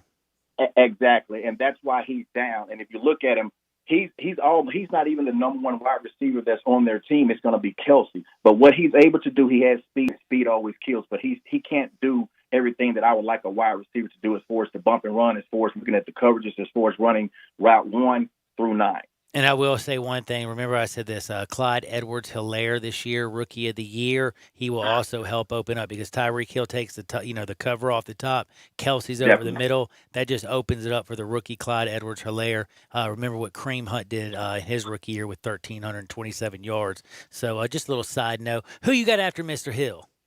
Man, number 9 is going to be Tyler Lockett. I think he's a very underrated receiver. He's been playing with Russell Wilson, but if you look at what this guy is able to do, he's playing in a run-oriented system, but he's averaging nearly 14 yards per catch, 13.9, and he has 27 touchdowns. When you look at that, they hand the football off a lot, but look at Tyler Lockett. He can catch the reverse, he can catch the deep pass, he can run in the slot, he can run outside, he can go over the middle, and he can make the acrobatic catches. He just does not have a lot of balls thrown to him simply because of the offense that he plays in. With Russell, you're exactly right. Now, number 10, last but not least.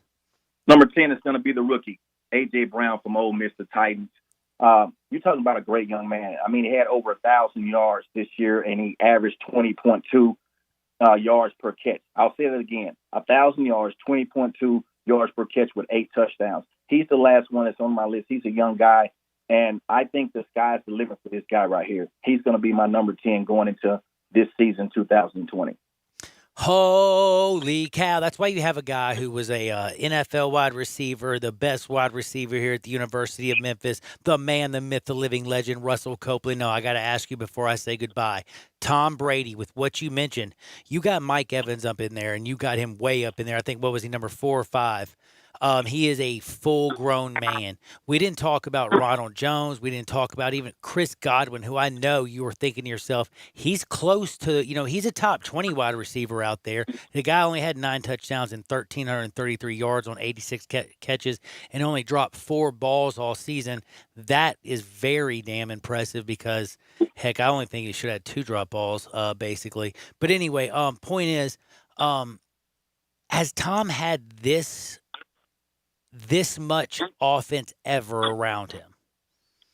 I really don't think so. When you look at the tight end position, when you look at the outside with the receivers, you look at the running game, I don't think he has. I think he's had Randy Moss and he's had Julian Edelman and he's had those guys, but he has some weapons coming in. I think the biggest thing for Tom is going to be the continuity. I know it looks great on paper, but these guys still have to be able to get their time, and they still have to understand and do film work, and they have to practice together. And I think that's where Gronk is going to come in, and that's where Tom is going to talk to them and tell them what he expects. But it's going to take some game. It's going to take some repetition for these guys to be on the same page in order to put all that talent together behind, to me, the GOAT at quarterback in Tom Brady. Now, last but not least, because both teams are fascinating, America, once you're a part of America's team in Dallas, and that's right now, of course, Dak Prescott. Everybody's talking about his salary. They're saying maybe they're going to get this thing done before July 15th. I doubt it.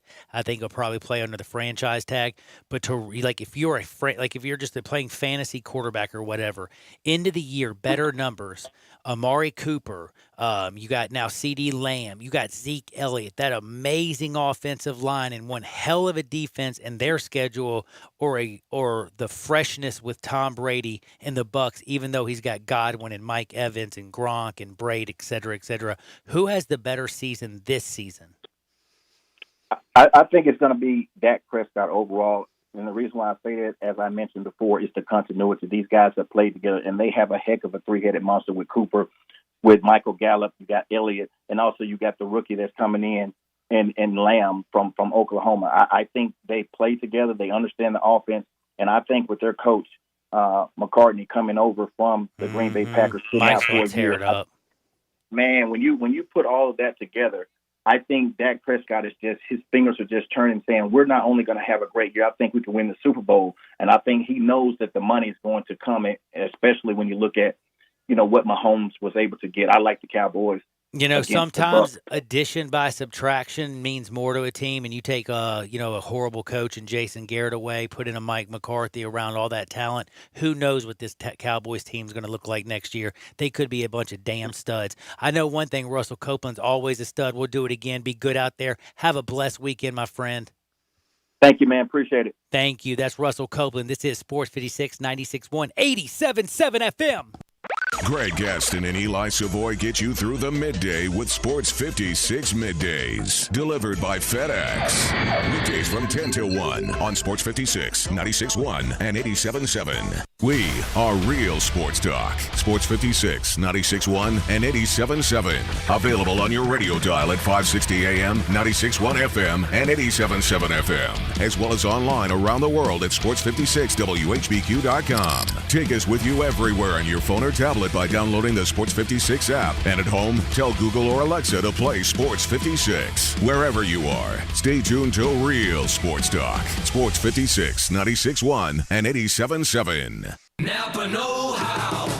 Get all the quality parts you need at your locally owned Napa. Because right now, when you order from Napa online, you can pick up curbside at your local store in just 30 minutes. Or get your order delivered direct to your door with free one-day shipping on over 160,000 quality parts when you spend $50 or more. Quality parts delivered quickly and safely. That's Napa know-how. Napa know-how. At participating stores, standard ground shipping and exclusions apply. Hey, clones, you've heard me talk about Walmart delivery before, but now Walmart has the fastest delivery service yet. Walmart Express Delivery. Get groceries and more delivered from their door to yours with no contact delivery in 2 hours or less. Zero markups. Same low price as in-store. Don't let work, kids, an at-home workout, or whatever else life throws at you right now get in the way of getting what you need when you need it.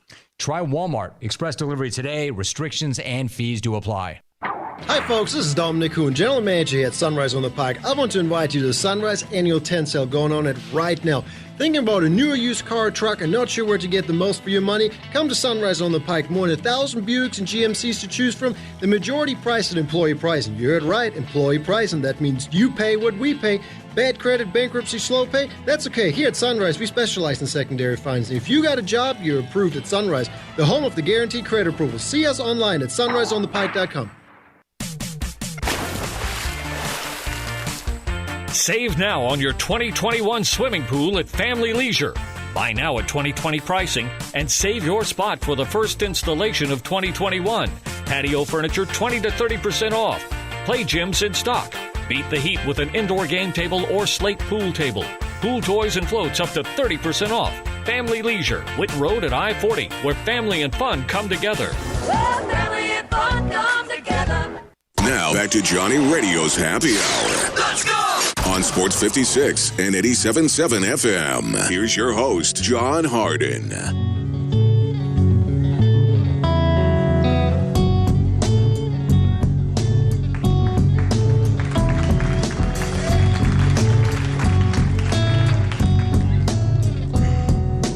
Many a hand has scaled the grand old face of the plateau.